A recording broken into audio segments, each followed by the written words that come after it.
bienvenue à notre preview Moto-Axe pour le Grand Prix de Misano. Alors c'est Misano 2 puisqu'on est venu à Misano déjà il y a quelques semaines et ça va être un Grand Prix qui va être très fort. Alors bien sûr, le temps fort de ce Grand Prix, ça va être la bagarre au championnat du monde MotoGP. Fabio Quartararo, la première balle de match pour lui, il a 52 points d'avance sur Pecco Bagnaia. Il lui faut 50 points d'avance en fait en sortant de Misano puisqu'il reste 2 courses après pour remporter le titre de champion du monde. C'est inédit, ça s'est jamais fait. Un pilote français qui pourrait remporter le championnat du monde MotoGP, ça n'est jamais arrivé. Donc voilà, on va être derrière Fabio ce week-end et on va espérer qu'il va pouvoir battre Pecco sur le circuit de Misano.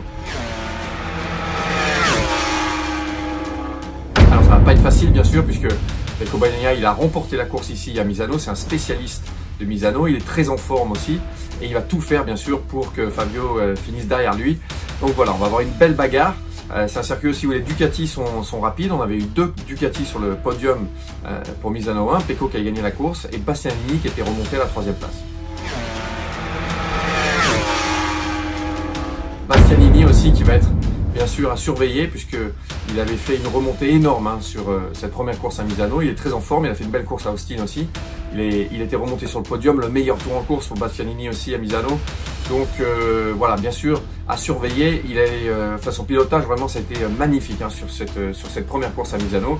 Donc il pourrait même se battre pour la victoire, il pourrait se mêler à la bagarre avec les protagonistes du championnat. Donc voilà, je pense qu'on va avoir une superbe course MotoGP. On va aussi avoir bien sûr la dernière course de Valentino Rossi sur le sol italien.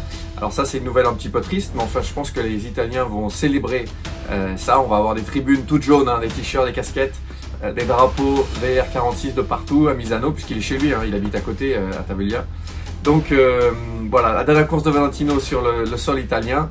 Une petite note un petit peu triste, mais je pense que ça va être une fête quand même. Le circuit va être rempli et on va célébrer la carrière de Valentino.